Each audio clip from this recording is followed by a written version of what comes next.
All right, history fans, welcome to another exciting edition of History 114. In the first third of the class, we're dedicating that first third to the story of the road to the Civil War. We will have here today our last lecture on that topic, the road to the Civil War. Here today we examine the final event that brings about the onset of the U.S. Civil War, the election of 1860, and how the results of that election will prompt Southern states to secede from the Union in an effort to create their own separate sovereign nation, the Confederate States of America. By the time we conclude this lecture, the first shots of the Civil War will be fired, and we'll be ready to transition into what will be our focus in lectures to come, a study of the war itself.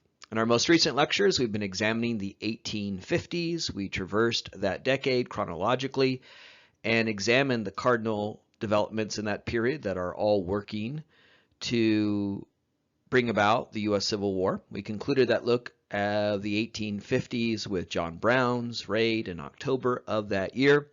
The next year, the nation would face a presidential election, and again, as a consequence of that election, 11 states ultimately will secede from the Union, and the Civil War, that is the focus of this class, will begin.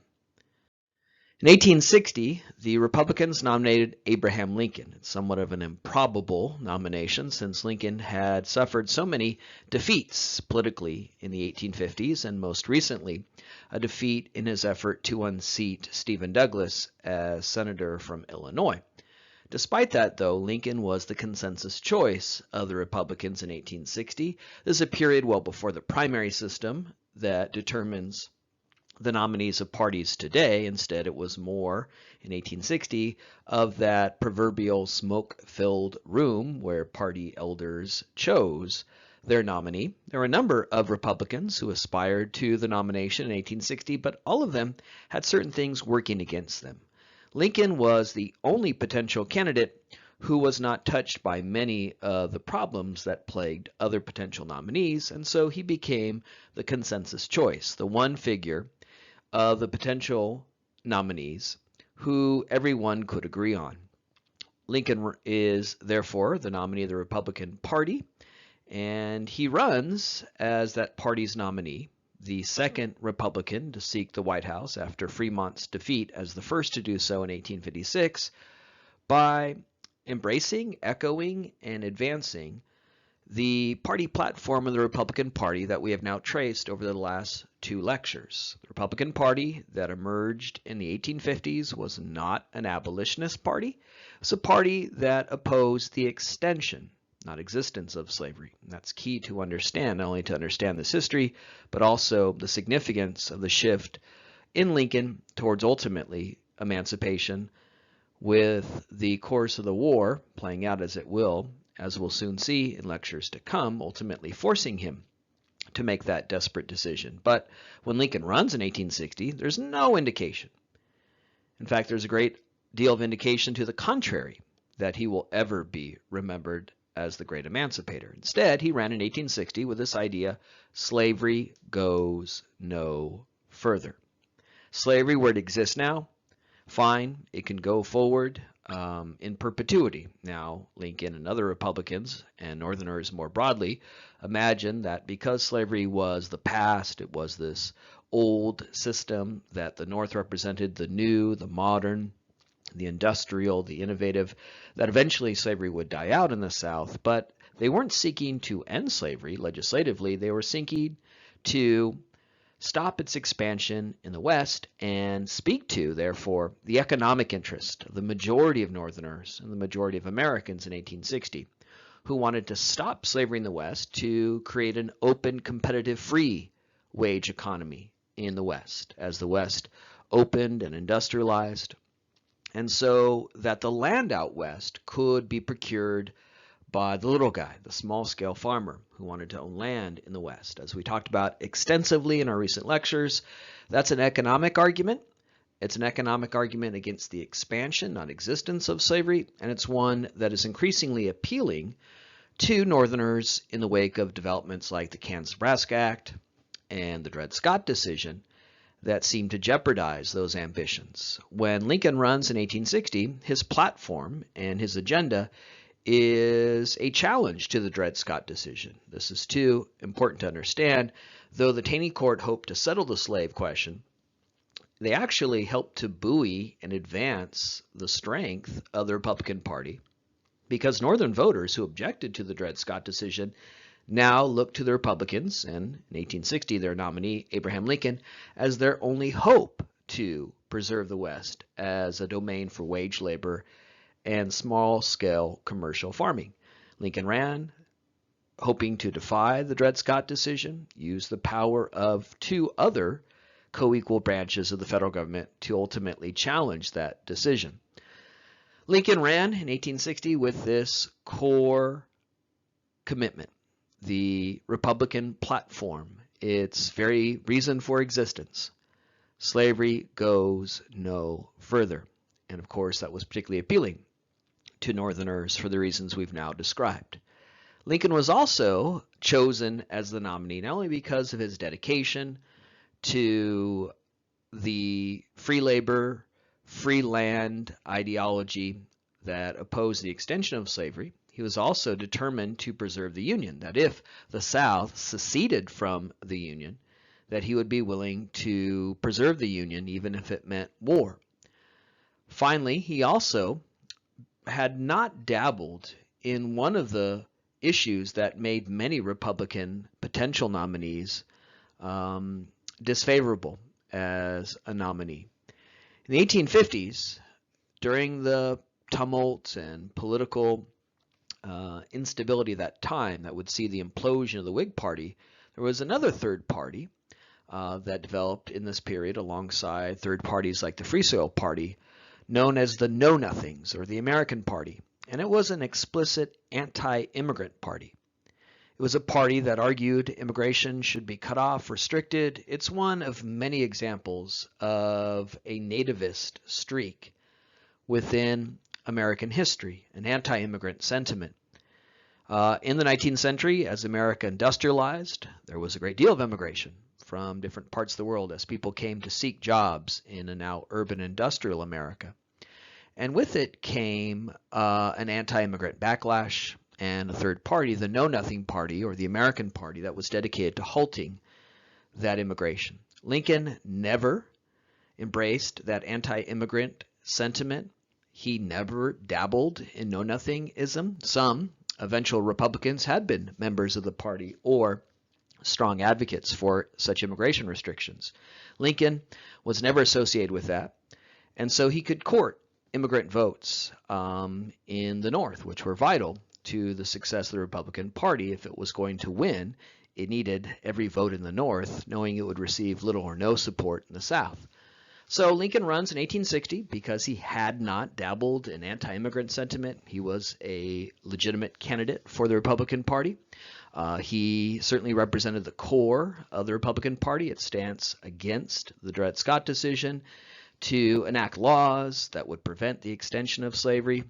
He offered a broad economic program that was particularly appealing to voters in the aftermath of the Panic of 1857, where the nation was still reeling from those consequences. He wanted to invest in railroads, in other efforts to revitalize the economy.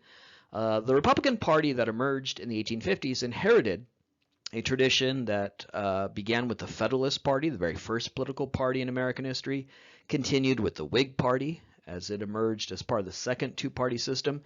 This idea of using the federal government to invest in the economy, to do so in a way that created opportunity, a foundation for economic growth. Federalists like Alexander Hamilton were the first to propose this role for the federal government, and he sought to do so in his role as Secretary of the Treasury. Whig Party also was strongly dedicated to construction of infrastructure, banking, and tariff policies that were designed to, on a federal level, create a coordinated economic policy. The Republican Party, at least in this period, continued to be an advocate for the federal government intervening in that way, and that too was part of Lincoln's appeal to voters in the aftermath of that debilitating Depression of 1857. So you have Lincoln, the nominee of the Republican Party in 1860.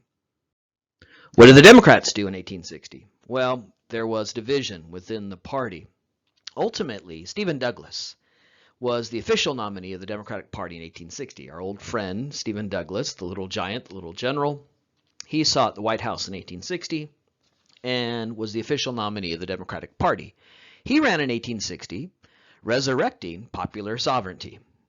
Though popular sovereignty seemingly had been discredited in the fiasco of the vote in Kansas and the resulting Bleeding Kansas skirmishes and death, though it too was invalidated by the Dred Scott decision, Douglas was determined to preserve popular sovereignty because he believed it was the only way to settle the issue of slavery in the West, that the federal government should play no role in determining the fate of slavery in the West, that you should let the voters in those territories, as they're admitted to the Union as states, settle the issue of slavery. He said we could fix the problems that were so visible in the fiasco in Kansas. We could do things to make sure the elections are free and fair. And so in 1860, the Democrats nominate Stephen Douglas with his idea of popular sovereignty and his argument that it's the only fair democratic way of settling the issue because the nation is so divided north and south that you're not going to be able to create compromises and consensus in Congress to deal with the slave question in the West. For many Southerners who were committed to preserving and extending slavery in the West, who had won a great victory in the Dred Scott decision, popular sovereignty is anathema. Why would we go back to popular sovereignty when the Taney Court 7-2 gave us a very clear, emphatic victory? The Dred Scott decision, as we talked about in our most recent lecture, said you cannot limit slavery in the West. That popular sovereignty is unconstitutional, the Missouri Compromise is unconstitutional, the Republican Party's position is unconstitutional. There can be no limits on slavery in the West. So why nominate a candidate who wants to go back to popular sovereignty? So many Southerners objected to Douglas as the nominee, and as a result, other Democrats ran for the White House in 1860, including John Breckinridge. John Breckinridge represented the clearest support for slavery among the nominees in 1860. John Breckinridge said, I want a president who's going to be committed to slavery everywhere, a full-throated defender of the Dred Scott decision and the effort to extend slavery into the West. Breckinridge came from the Deep South, from the Cotton Belt. He represented the part of the South most dedicated to preserving not just slavery as a labor system and source of profit, but of course, as we've stressed throughout this class, it's very important to note that slavery is not solely an economic system or a labor system. It's the very culture and identity of the South, that slave society. Breckinridge believed slavery is good, noble, just. He believed in all the pro-slavery arguments we've encountered in this class, and he wanted a president that would be an unreserved, full-throated supporter of slavery everywhere. John Bell was also a Democrat. He would form a third party and run in 1860, but he was a Democrat from the South as well. And he ran representing a certain niche group in the South. He ran representing Southerners who supported slavery, who also supported slavery along the lines and dynamics of that slave society, but feared secession. John Bell represented the interest of what we may describe as the Upper South, if that makes any sense to you. States like Tennessee, Virginia, Kentucky, that supported slavery and certainly represented the ethos and spirit of the slave society, but they feared secession. They feared that a full-throated support for slavery would ultimately prompt 11 states from the Union to 11, or Southern states, it was eventually 11, Southern states to secede from the Union. That this growing confrontation will eventually lead to a civil war. And that was particularly concerning for states in the Upper South because they were less dependent on slavery. As we've learned in these lectures, slavery is shifting in the early 19th century. It's shifting away from Chesapeake states like Virginia, Maryland, again, these more upper regions, northern regions of the South, to the Deep South, to the Cotton Belt. So these states had a more mixed economy. They're less dependent on slavery. They had a lot of economic ties to the North, and they feared that with secession they would sever those ties, and that would be ruinous to their economies. And they also realized that if we secede from the Union over the issue of slavery, the North isn't going to accept that. They're not going to allow a significant amount of the country to break away and basically destroy the United States as we know it. They will attempt to hold these states in the Union. They will invade the South in an effort to do so. And where are those Northern soldiers going to come first? Well, right here in the Upper South, states like Virginia and Tennessee. So the Upper South realized that secession means war, and it's going to be a war fought in our states. It's fine for you down there in Louisiana, Mississippi, Alabama to say secession, secession, secession, because that's not where the soldiers are coming. And as we'll soon see in lectures to come, most of the battles of the Civil War fought in Virginia. So a state like Virginia had a lot to fear. John Bell spoke to that concern as well, that with secession comes war, and that war is going to be fought in our states. In war, people die, and shit gets broken. It'll be us dying and our shit getting broken. So as a result, many states of the Upper South were again disinclined towards secession. They supported slavery. They supported slavery in all the ways that we have seen Southerners support slavery, but they weren't yet willing to secede from the Union because of those economic and existential concerns. And John Bell spoke to that niche audience. So in 1860, the Republicans nominate Abraham Lincoln. He runs saying slavery goes no further. He speaks to the vast majority of Northerners and the vast majority of American voters who fear the extension of slavery for economic concerns. Democrats split. They fracture. And this is, again, demonstrative of how divisive the slave question is. Because even the party of the South, even the party that is most dedicated to the economic interest of the South and with it supporting slavery, even it fractured over the issue of slavery, with Douglas, the nominee, advocating for popular sovereignty, Breckinridge, another Democrat, running in 1860 as the full-throated, unreserved, unwavering supporter of slavery, and Bell representing this niche audience of the Upper South who feared secession and feared an onset of a civil war. And as a result, the Democrats would split their vote three ways, and this would play a key role, one role, in ultimately the victory of Abraham Lincoln in the election of 1860. First, huge turnout for this election, which really speaks to how much was at stake.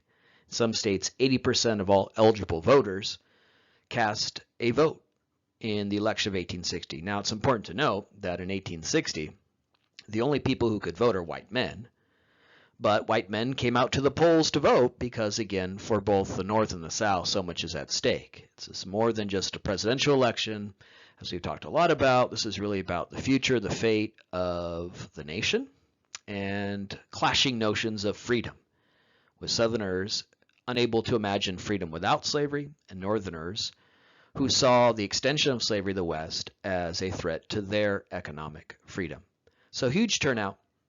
Lincoln carries the North, and this is the key insight to take away from the election of 1860 and how it really does serve to be the final act on the road to the Civil War. What's really interesting about the election of 1860 is, up until this point, the South has won every major political battle. Let's go through what we learned in our recent lectures.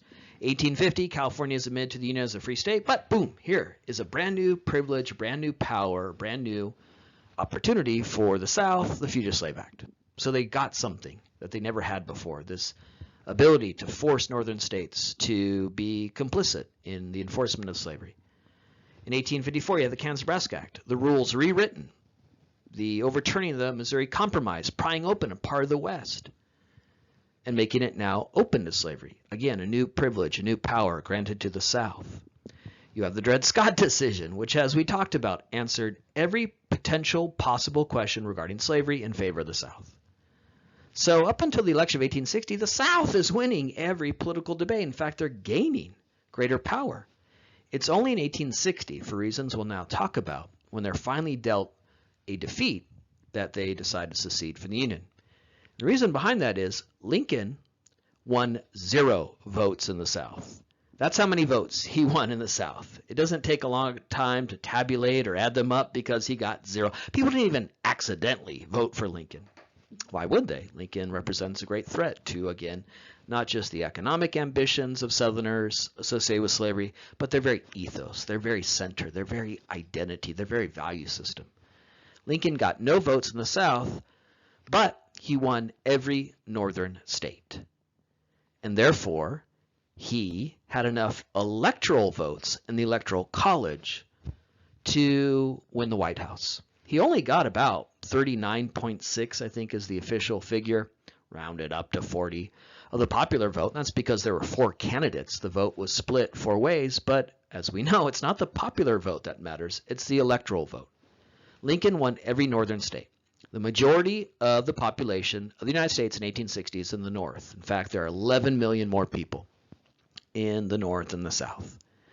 And electoral votes are apportioned based on population.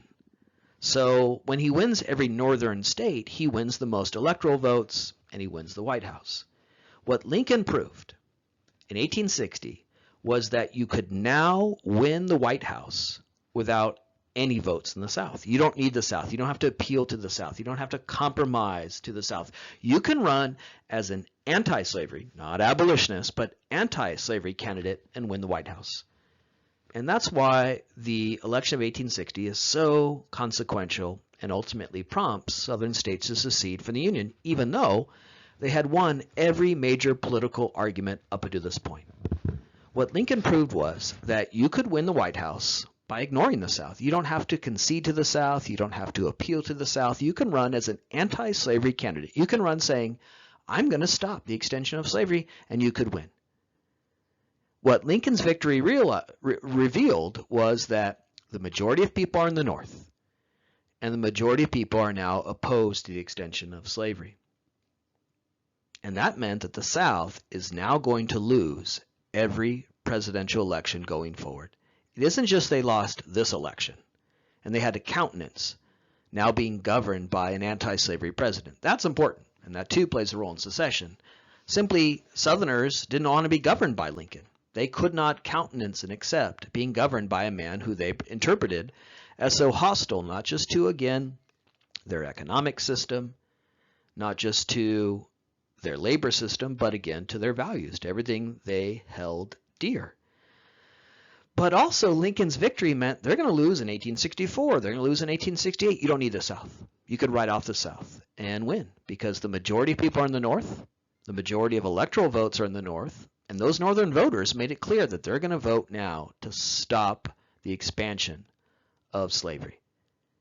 What this meant was the South was going to lose every presidential election going forward. They're going to now be governed in perpetuity by Republican presidents who are hostile to their value system centered on slavery.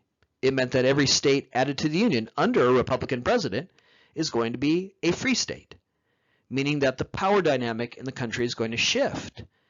And in Congress, in the House, and in the Senate, new states will be added to the Union that will be free states, and Southerners will be outvoted. In short, they are going to be a permanent minority in an anti-slavery majority nation. And for Southerners, as we'll see, that's anathema. That is unacceptable. And this will be the final straw that will force them into secession.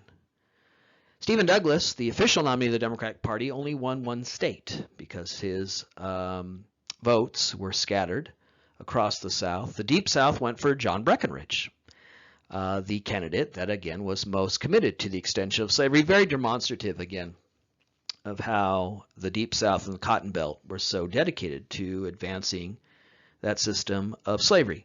John Bell carried 3 states in the Upper South, states like Virginia, Tennessee, Kentucky, representing that audience. So the Democrats split their vote 3 ways.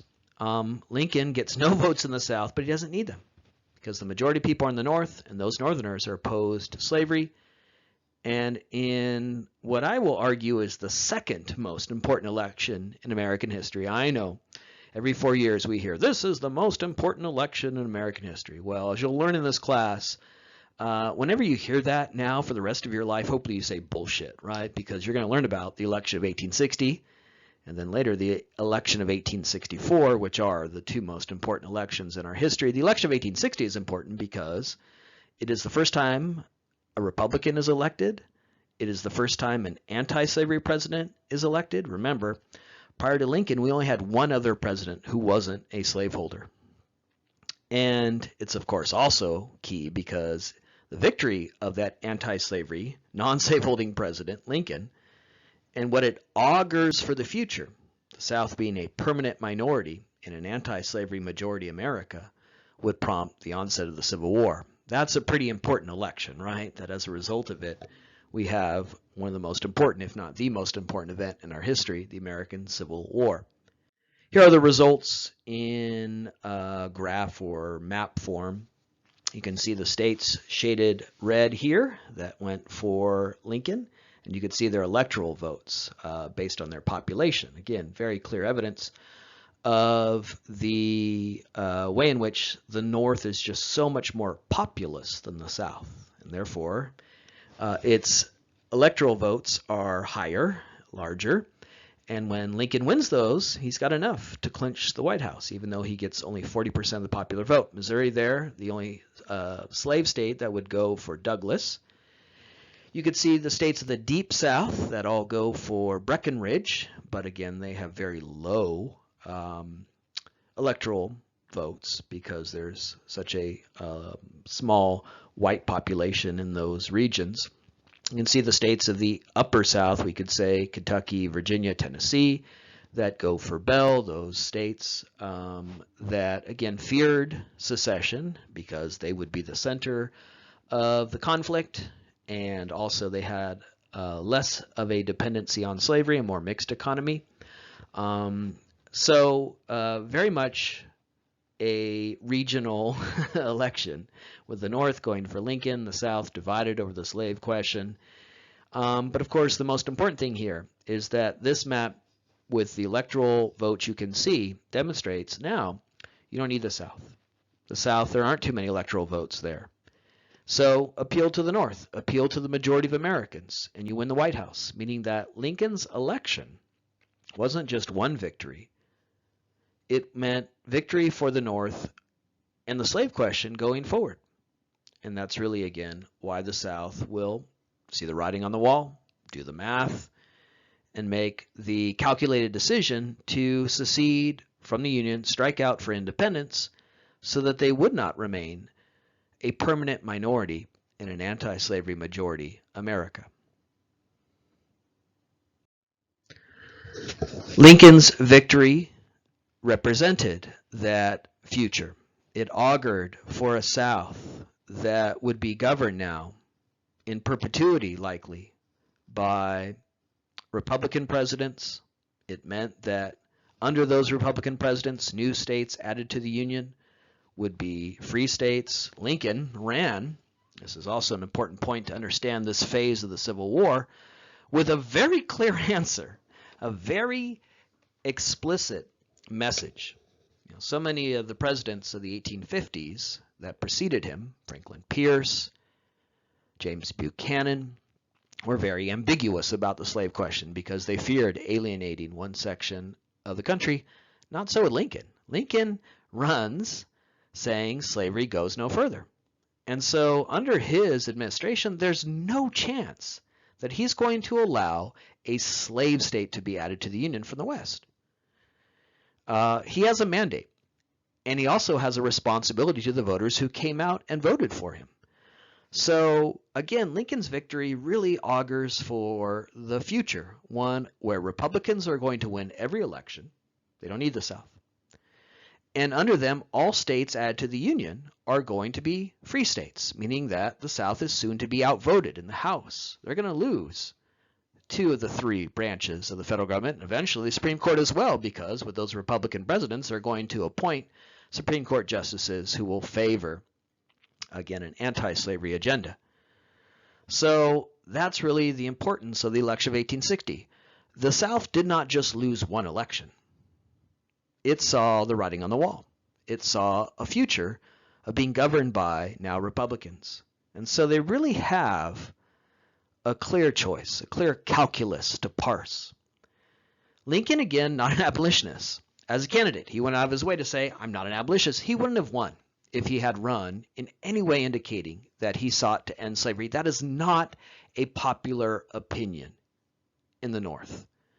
Again, hopefully at this point you've realized that the story of the Civil War is not the story of one day in 1860 every Northerner waking up and becoming an abolitionist. That's not why a Civil War begins. It's not about changing attitudes, hearts, and minds. Again, Northerners are just as racist as Southerners. They are opposed to abolition because that would mean the potential of blacks moving to the North and competing for jobs and, of course, living side by side with whites. It's very revealing that 50 years, 60 years after the Civil War, when African Americans do begin to move to northern cities amidst the Great Migration, there are intense, brutal race riots that break out through the North. And that's 60 years after the Civil War. So do not mistake Lincoln as an abolitionist or Northerners as largely committed to that radical ideology of abolitionism. Abolitionists, a small group. Lincoln runs instead as an anti-slavery candidate. Slavery goes no further. And with his victory and the mandate of the majority of the people, he's going to seek to enforce that. But as a candidate, he also said, I'm no enemy of slavery where it exists. And we'll see this now in his first year in office. He goes out of his way to make that point, that he's not an abolitionist, that he's not seeking to end slavery. He says, I'm the president, my job is to enforce the law, and slavery is valid under American law. And so I don't seek to end slavery. And yet the South can't accept that. The South cannot accept being governed by an anti-slavery president like Lincoln. They can't accept the potential of being governed in perpetuity going forward by Republicans. They can't accept a West closed off to slavery because what's at stake is, again, more than just slavery as a labor system, more than just slavery as this great source of wealth and profit. Here, the hard work we did earlier in the class really bears fruit and helps us understand why the South is so determined to secede, because what's at stake in ending the extension of slavery, again, not ending slavery itself, but just simply accepting now a Republican agenda where slavery goes no further, threatens the very psyche, sensibility, culture, values, and morality of the South. What's at stake here is an entire way of life, that slave society that we worked really hard to understand earlier in the class. One of the questions is, why does the South secede, right? If Lincoln is not an abolitionist, if Lincoln is not dedicated to freeing the slaves and ending slavery, if, again, he really can't in any way do so because he would alienate his own voters in the North, why can't the South just accept that? Why can't the South say, all right, he's pledged to enforcing the law, preserving slavery where it exists. Why does the South secede? Well, part of it is that they refuse to be governed as a permanent minority in an anti-slavery majority America. And also, much more importantly, is that slavery must go forward for the South. If you're not a slaveholder, you want to be one, and that would maintain those bonds of connection between white men. For them, slavery is good, noble, just, the means by which white men deserve to be free, and so you have to offer the opportunity for continuing that system. For Southerners, slavery defines freedom. They can't imagine freedom without slavery. But also, slavery defines masculinity, femininity, morality. It's all that we talked about under that concept of a slave society. For Southerners to accept even the halting of slavery threatens that. Potential fractures among poor and rich white men in the South. An acknowledgement that slavery isn't noble and just. Why would you stop something that you see as good and the natural way of organizing society? The calculus is very clear for the South. They have two choices. They could accept being a permanent minority in an anti-slavery majority America and the end of any possibility of extending slavery into the West.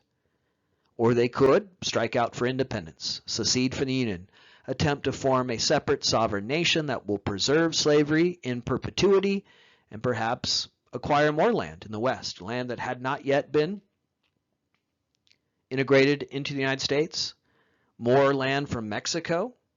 There was a great hope among Southerners that they could annex Cuba, which is just a few hundred miles off the coast of Florida, and had an already existing slave economy and slave system. Southerners in the 19th century look at Cuba and they just begin to drool with possibility that that could be added to the United States, or, after secession, the Confederate States. So striking out for independence means you're not governed by Lincoln. You're not governed by a hostile anti-slavery majority. You have the potential to preserve and extend slavery and validate what Southerners believe is good, noble, and true, that slave society. And if you can understand all that, you can understand why, when parsing this calculus, they will cleave eventually towards secession. The first states to secede from the Union, the Deep South, those states that went for John Breckinridge. And here's good evidence that the Civil War is about slavery, and slavery, right? It's very telling and revealing that the first states to secede are the ones most dedicated to slavery as an economic system and social system. Very first state to secede from the Union, South Carolina. The state of John C. Calhoun, who really emerged in the early 19th century as the most emphatic supporter of slavery, first as Andrew Jackson's vice president, and then later as a long-serving senator from South Carolina. When he was Andrew Jackson's vice president, he was the first to challenge federal authority in the nullification crisis. I'm not going to bore you with that. If you're interested in it, you could read more about it, but it was really a clash between federal authority and state authority. And that occurred in the 1830s. Well, 30 years later, that same state, long governed by John C. Calhoun, would be the first to secede from the Union. And with it, other states of the Deep South would follow. They issued writs of secession. They issued statements that they saw as akin to the Declaration of Independence, when 13 colonies announced that they were breaking away from the tyranny of King George and Great Britain. For Southerners, they imagined these writs of secession, these documents declaring their secession, akin to that it was in the name of freedom, a freedom that again was for white men and white men only. They state very clearly, South Carolina and the other states of the Deep South, Mississippi, Alabama, and others that quickly follow in secession, the first states to secede, that they're doing this to preserve slavery. It took a lot of work, and still takes a lot of work, by historians like Ulrich B. Phillips and the Dunning School and others to, decades later, argue this isn't about slavery. It's about states' rights or an interpretation of the Constitution. Earlier in the class, our first lecture, we talked about that historiographic tradition. And there's a lot of labor involved, a lot of work that was dedicated to, again, building consensus, excusing the South, creating a history that was more in line with the racist values of Jim Crow America. It took a lot of work to make that argument because it had to cover up and occlude the very bald and clear evidence from these declarations of secession authored by Southerners. I think it's best to take their word, right?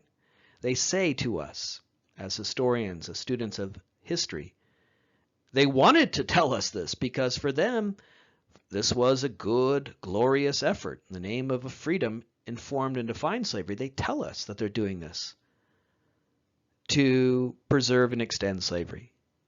In order to mask that and occlude that, well, you have to do a lot of work, the work of that historiography of the late 19th and early 20th century. Months before the first shot of the Civil War, first battle of the Civil War in South Carolina at Fort Sumter, Alexander Stephens, who will serve as the vice president of the Confederate States of America, would give his cornerstone speech in March of 1861, anticipating the inauguration of Lincoln, where he argues in favor of slavery as part of a defense of the Confederacy and secession. And he argues, the reason why it's known as the cornerstone speech, that he says the cornerstone of America, the basis and foundation of America, is the idea that, he used the term Negro, African Americans, are not the equal of white men. These southern states seceding say the idea of an equality of the races, an overturning of the racial hierarchy that not just slavery, but the slave society is predicated upon. Remember, as we talked about, all Southerners, whether they own slaves or not, are dedicated to that idea of the inherent biological superiority of whites above blacks. For these Southern states, the idea of anything but that is revolting anathema.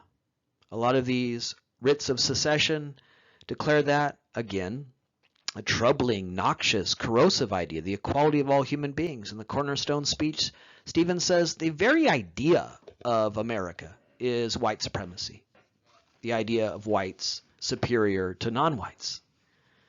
So we don't have to work too hard. The evidence is right there among the secessionists, people who are saying we don't want to be part of the United States anymore. We want to secede from the Union, create a separate sovereign nation to preserve and extend slavery, say they are doing this for that explicit purpose, to preserve slavery, extend slavery against the threat of being governed by a coalition, a Republican Party opposed to the extension of slavery. But also they say they're doing this because slavery means values, freedom, identity to Southerners.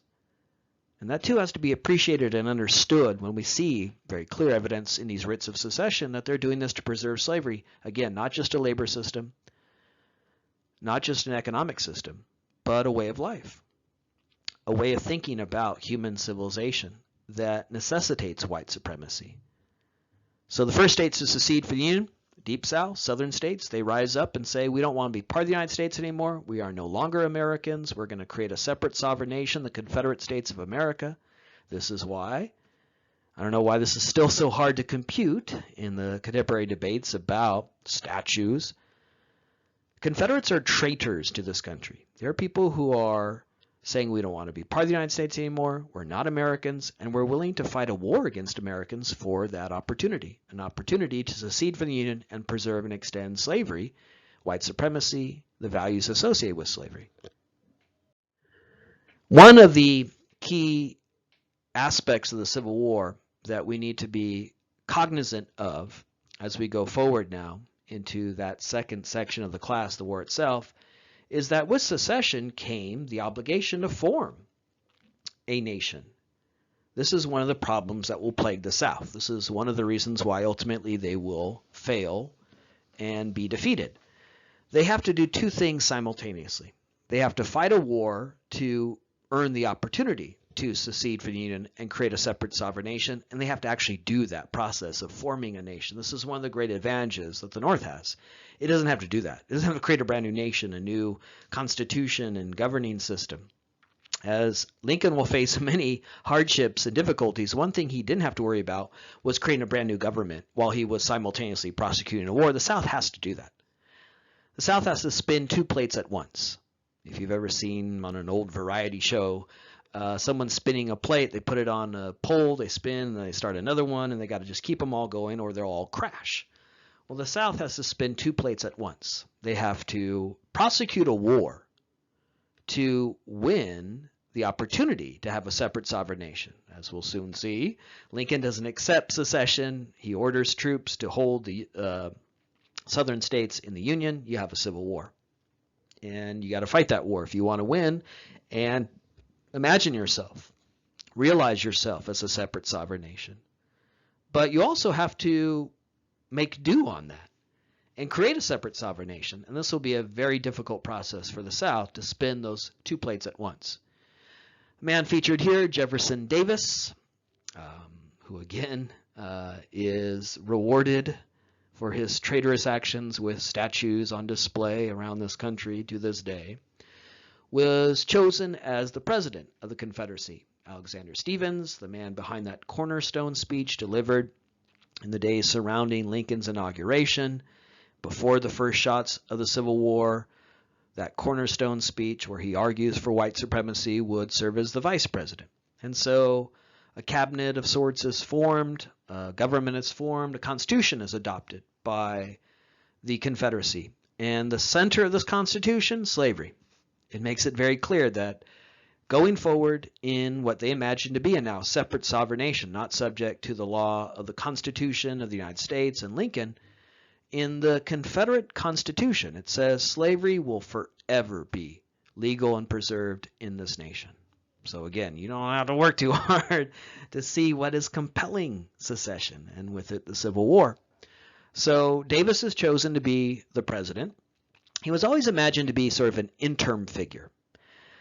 Davis was a graduate of West Point. He had a military background. Southerners realized that secession means war, and so let's have a military man at the helm to help us win that first effort, keep that plate spinning successfully. We got to win the war. Davis has many flaws, as we'll talk about. His terrible governance of the Confederacy plays a role as well in their defeat.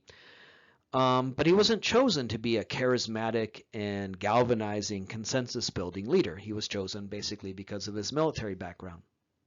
And so he was always imagined to be an interim figure who would shepherd the South through the Civil War, and then a more popular figure would be elected once secession was successful.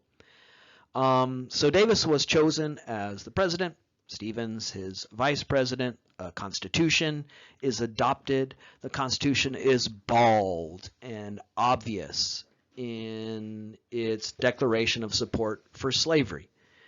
It also indicates that the Confederacy seeks to expand from the states that have seceded to form the Confederate States of America and acquire new territory. Again, Southerners had long coveted annexing Cuba from Spain, as it had an extant and very profitable slave economy and system. They hoped to acquire land from Mexico, as the United States had already done in the Treaty of Guadalupe Hidalgo. Maybe more land could be pried away from northern Mexico. And there's all that territory out west that the United States might have a claim to, but could be appropriated by the Confederacy if successful. Alexander Stephens would say, in the Constitutional Convention held to form the Constitution of the Confederacy, slavery is the natural, normal condition. And for one last opportunity here, that really punctuates the point I've been making in these slides, which I really feel I shouldn't have to work so hard to do. But again, we're running counter to over a century of historiography to the contrary. This is about slavery, slavery, and slavery.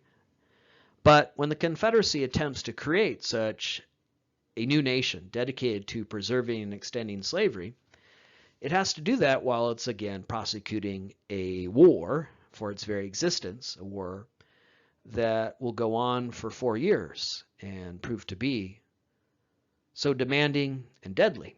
And that's really something to be mindful of here as we go forward, that the Confederacy is again spinning two plates at once. It must prosecute that war that will go on so long and be so difficult, while also trying to, on the fly as it goes, create a nation that's legitimate and valid and able to enforce its laws. And as we'll soon see, that's going to be a very difficult task for the Confederacy. But in its infancy, in its origins, again, very clearly dedicated to preserving and extending slavery and refusing to concede to being governed by Lincoln, the Republican Party, and an anti-slavery majority in the North. So the Deep South secedes first. What about the Upper South? What about those states that cleave towards John Bell, which, as we said, were very leery and fearful of secession? They voted for John Bell because he explicitly ran as a candidate who would defend slavery, but wasn't interested in actually seceding from the Union. Those states of the Upper South, like Virginia, Tennessee, have very close ties to the North. They were less dependent on slavery. They feared war. In a last-ditch effort to try to stave off a civil war. The reason why the Upper South is so key and consequential is there's a lot more people and resources there.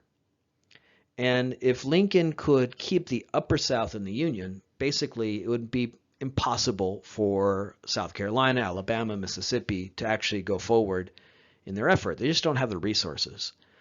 The resources in the South are really in states like Virginia. It was the most populous, by far, southern state. And so there's a great hope that if we could keep these states in the Upper South in the Union, if they refuse to follow the states that first seceded in the Deep South, this will all end quickly. This will be a way of really choking off the prospects of secession and a civil war. And John J. Crittenden hoped to introduce into Congress a way of indeed choking off what seemed to be an impending crisis. He introduced into Congress what became known as the Crittenden Compromise, which would basically doodaloo go back to the Missouri Compromise, where going forward, no slavery north of the southern border of Missouri, and really undergirding that, what was always at the heart of the Missouri Compromise, this idea that you maintain parity in the Congress by admitting one slave state and one free state. Remember, when Missouri was added to the Union as a slave state, Maine was added as a free state. And so preserve that balance. Crittenden says, look, for 40 years, the Missouri Compromise staved off a civil war. It's not perfect, but it kept the Union together. Can't we just go back doodaloo before all this happened and revive that Missouri Compromise and preserve the Union and stop what was beginning the unraveling of the United States when these southern states seceded? Well, the Crittenden Compromise doesn't pass, and it doesn't pass for a number of reasons. One, it was impossible to go back before Anthony Burns, Uncle Tom's Cabin, Bleeding Kansas, Bleeding Sumner, John Brown, and the election of 1860. You can't get the toothpaste back in the tube. The whole idea we've been developing now for many lectures is that there's this growing and ultimately unbridgeable divide, amplified by each of these events. How do you go back and reestablish comity, harmony in the nation? So many people had cleaved into two separate and irreconcilable camps. The other problem with going back to the Missouri Compromise was that Lincoln ran, again, with a very, very explicit message. He wasn't ambiguous. He wasn't unclear. He ran saying, slavery goes no further. As president, I will not allow slavery in the West. And he won. He won with the majority of Americans. Why would he go back to the Missouri Compromise? Why would he go back to slavery south of the southern border of Missouri? If he did so, he will have betrayed his voters. Voters that came out for Lincoln, the Republican Party, because that was their only hope. The other branches of the federal government were clear. The Dred Scott decision, clear. All of the West will now be open to slavery. Lincoln ran saying, no, look to me. I'm going to make sure that doesn't happen. And people said, okay, we'll vote for you. Lincoln has a popular mandate. He has a popular mandate among people who had long feared slave power.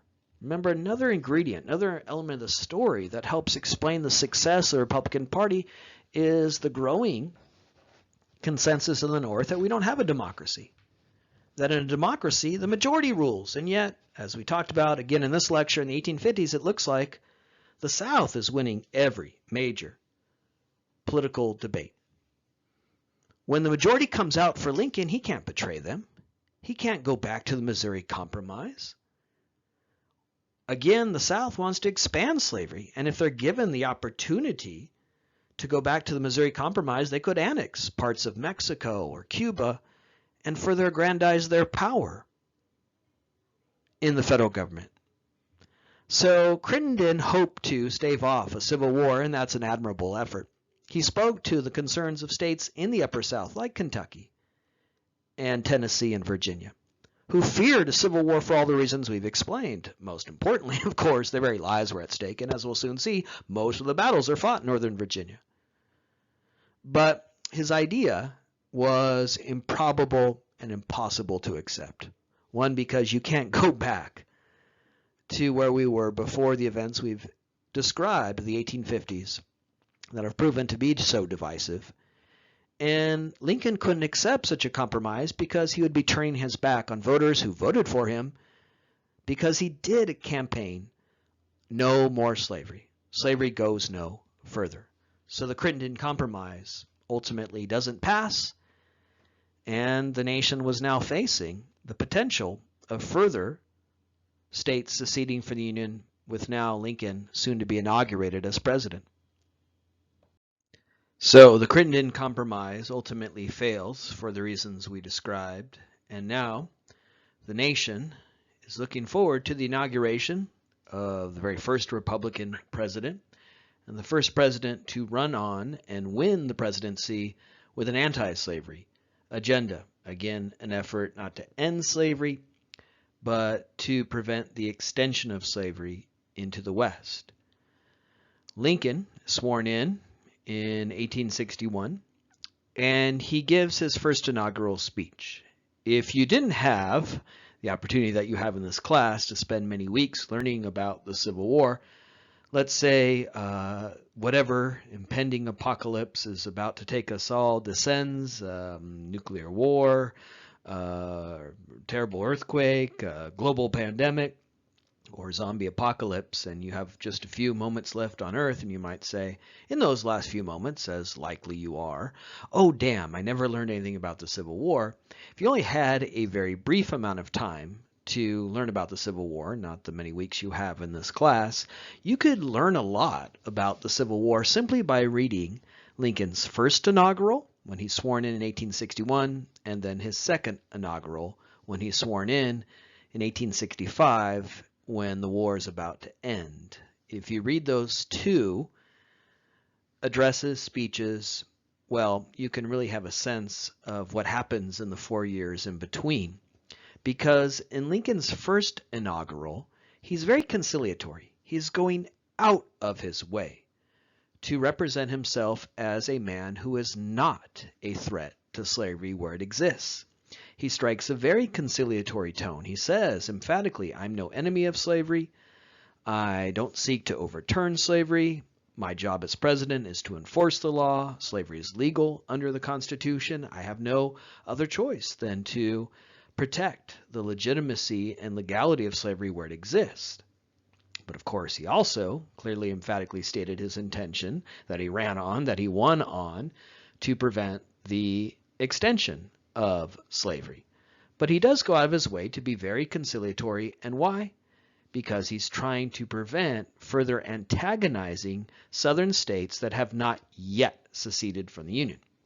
Flash forward 4 years, as we'll soon see when we examine the second inaugural, Lincoln in 1865 is looking back on a war that is about to conclude, a war that improbably turns out to be a war to end slavery. And he's anticipating what that might mean going forward. So if you read these two speeches, you get a sense of what happened over the course of the war and how the war shifts from one to preserve the Union to one to end slavery, making it truly a revolutionary moment in American history. And we'll soon see that in lectures to come. So that's why I said if you were unable to spend many weeks studying the Civil War and you wanted to learn quickly what the war ultimately signifies as a revolutionary shift, why some historians call it the Second American Revolution, why it is so key and consequential, you could compare and contrast the first inaugural, where Lincoln is so conciliatory, so willing to argue that this is not about ending slavery, and then the second inaugural, where he is responsible for ending slavery through the Emancipation Proclamation, prosecution of the war, and ultimately soon the surrender of the South and their reintegration into the Union under a now 13th Amendment that banned slavery. In his first inaugural address, Lincoln is not that figure, that man who would later be known as the Great Emancipator. Instead, he's trying to be the Great Conciliator. He's trying to be very conciliatory towards the South because he knows that if he can preserve the Upper South, the states that in 1861, when he's sworn in, have not yet seceded, there's a good chance there won't be a civil war. There's a good chance that this secessionist effort will be choked off because Mississippi, Alabama, South Carolina, Louisiana, those states that had seceded really need the Upper South, states like Virginia, to make the Confederacy possible. And so Lincoln is trying to reach out to those states of the Upper South and avoid them cleaving towards the South, cleaving towards those states that have seceded, and in doing so prevent a civil war.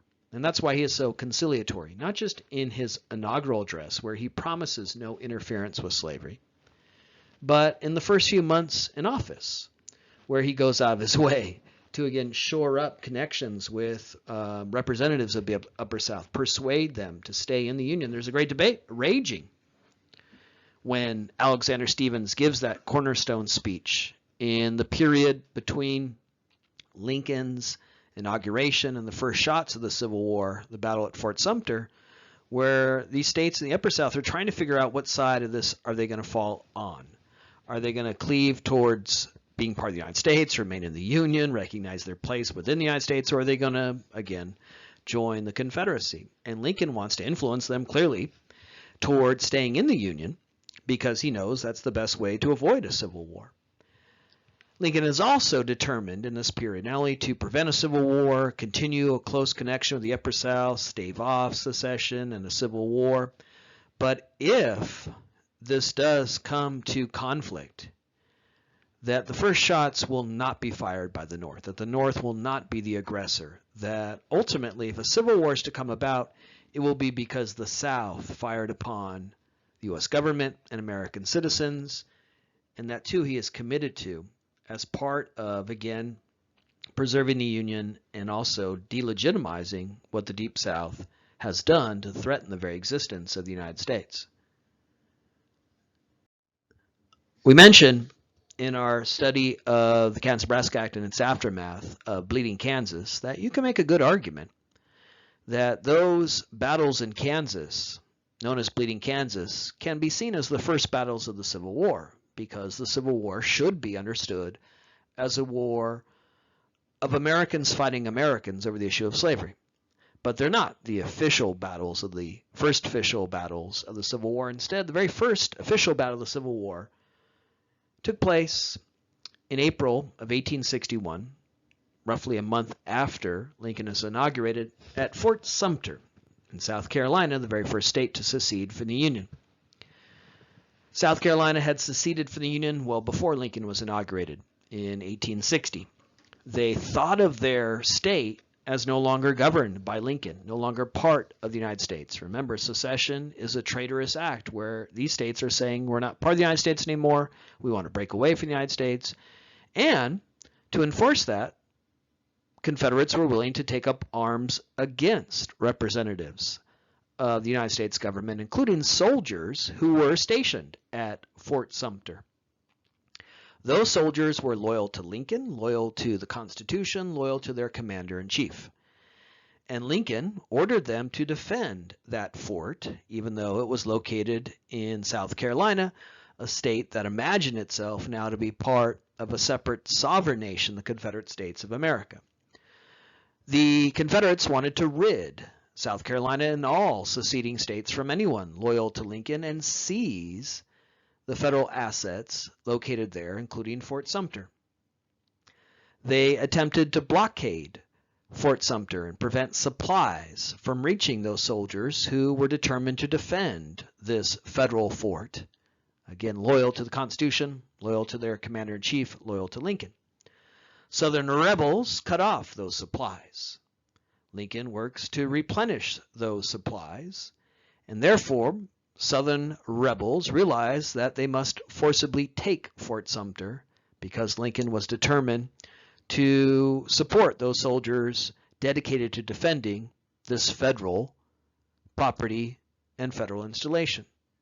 And so Jefferson Davis orders Southern soldiers to attack Fort Sumter, and you have the first battle of the Civil War, where again the South would attack. As much as Southerners would later represent the Civil War as the War of Northern Aggression, Southerners fired first. They fired upon their fellow Americans who were defending Fort Sumter. For 2 days, the two sides exchanged volleys, but ultimately, without replenished supplies necessary to continue their efforts, the soldiers at Fort Sumter surrendered, giving up that fort. When the dust cleared at Fort Sumter, when the final elements of the battle ended and desperate exhausted. Northern soldiers had no choice but to surrender. The only thing that died, the only casualty at Fort Sumter was a Confederate horse.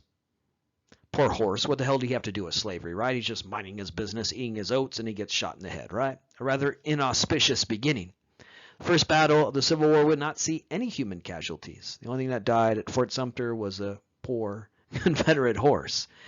And as we'll talk about soon, when the war began, many saw this as a war that will be over quickly, that would see few casualties, and the very first battle of the Civil War at Fort Sumter sort of augured for such an outcome when the only death was a horse.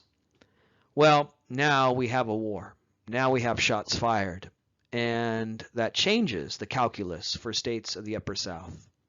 It really changes what's at stake. And ultimately, the attack at Fort Sumter would prompt those states that had not yet seceded from the Union, Virginia, North Carolina, Tennessee, to now cleave to their southern brethren, as they saw this as the action of Lincoln, hostile and aggressive to that southern brethren. And a union that had been placed unsteadily, uneasy since the end of the American Revolution was no more. 11 states ultimately will secede from the Union in an effort to preserve and extend slavery. Civil War was upon us, where the very fate of the United States, the very fate of that Union, was at stake.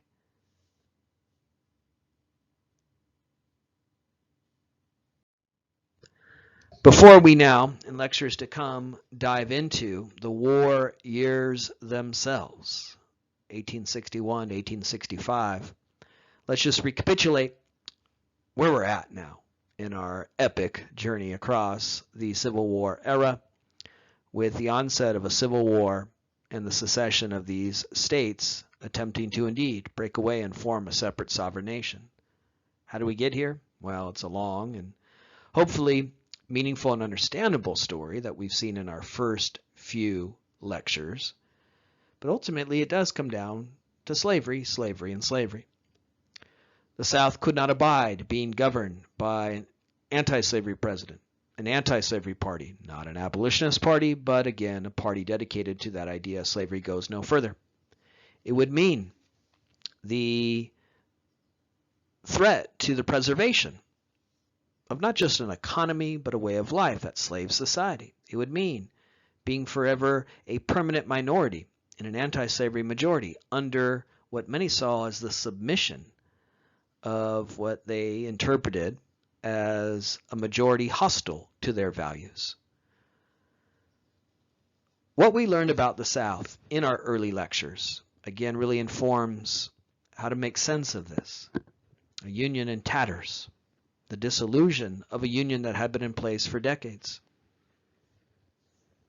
The South seceded from the Union because for them, they could not abide living in a nation where slavery wasn't possible in the future.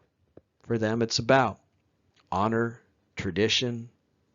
It's about morals and values and freedom itself, a freedom for white men to own other people.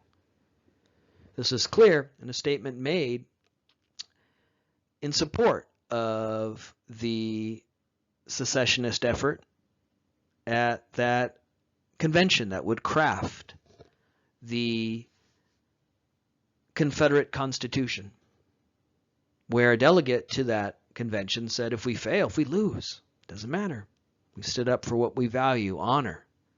An honor that, again, as we saw, is deeply rooted in the racism, sexism, white supremacy, racial hierarchy of a Southern society that we worked so hard to understand in our first few lectures. So that's why the South secedes. Not just slavery as a labor system and source of profit, though that's key and also instrumental, but also because so many who will fight to preserve and extend slavery don't own slaves. It's also their value system that was informed by slavery. If we're here now, if we're ready for the war itself, we are ready now to start to think about the consequences of being here. It means war. A ruinous war that ultimately will take the lives of over 600,000 people, the deadliest war in our nation's history. As we'll soon see, when the war goes so terribly for the North, when they're losing every major battle in the first 2 years of the war, and Lincoln is about to preside over the dissolution of the United States, he is about to go down in history as the president who presided over the end of the United States as we know it. When it looks like the Confederacy is about to win, in a desperate effort to change the course of the war, he issues the Emancipation Proclamation, which means if the North wins, slavery will be abolished. When the war does end, the 13th Amendment is already ratified, meaning that slavery is no more the most powerful, profitable slave regime in human history. Something that had developed in America since 1619 would end. And then what? America would have to imagine itself for the first time as a post-slavery nation and put itself back together after not just a ruinous war that took the lives of over 600,000 people, but the long-standing deep divisions that stretch back for decades. So the war is on. If we're here now, History 114, we can also start to anticipate what that's going to mean.